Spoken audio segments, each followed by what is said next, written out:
Okay, you know the scene. You walk through the front door after a really long day and you're met with, well, total chaos. Your favorite pair of shoes? Chewed to shreds. That brand new rug? Yeah, there's a lovely little present right in the middle of it. And the first thought that just flashes through your mind is probably something like this. You were gone too long. You didn't give them that extra piece of chicken at dinner. And now? Now they're making you pay. It feels so personal, right? Like a deliberate, calculated act of spite. But what if I told you that entire way of thinking is completely, totally wrong? That's right. Your dog is not getting revenge on you.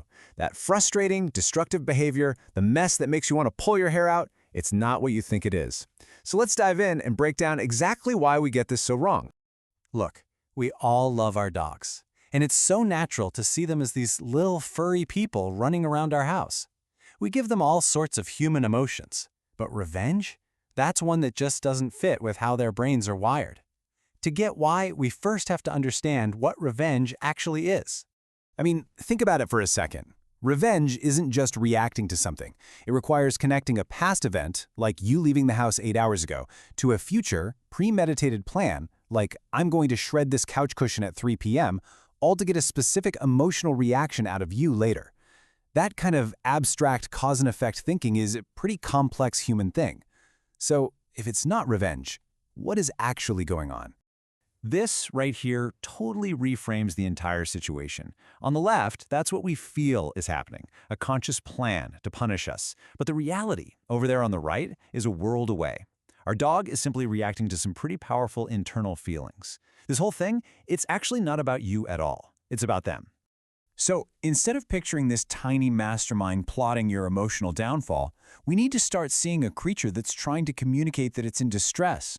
All that destructive behavior, it's a symptom, an outward sign of some kind of inner turmoil. This really is the heart of the matter. The dog isn't thinking, oh, I'll show them. It's feeling overwhelmed, and all that nervous energy has to go somewhere. That chewed-up pillow isn't a weapon against you, it's a coping mechanism for them. So what could be causing all this stress in the first place? Well, it could be a whole bunch of things. Separation anxiety is a huge one. For some dogs, you leaving is genuinely terrifying. It could also be something outside, like a thunderstorm or fireworks. Or maybe there's been a big shakeup in their world, like a new baby or you just moved. Heck, it could even be plain old boredom.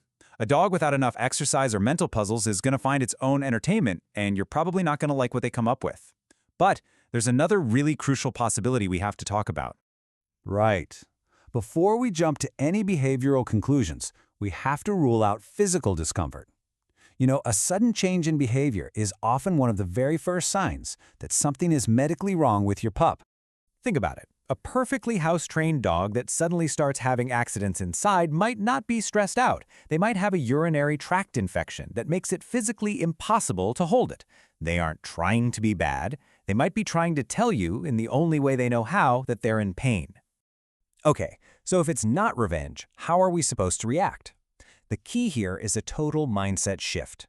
You have to stop being the judge ready to hand down a sentence and start being a detective looking for clues.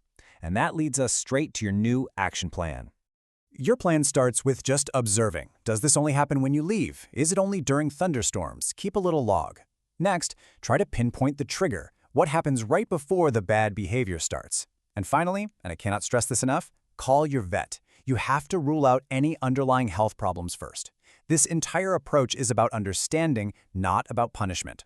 So when you boil it all down, it really just comes to this simple truth. That mess on the floor isn't an act of malice. It is communication. Your dog is telling you something is wrong. They're scared, or anxious, or in pain, or just profoundly bored. They're asking for help in the only language they have. So the next time you come home to a scene of destruction, just take a deep breath. Before you get mad, instead of asking, "Why did you do this to me?" try asking a completely different question. Look at your dog, look at the situation, and ask yourself, what are they trying to tell me?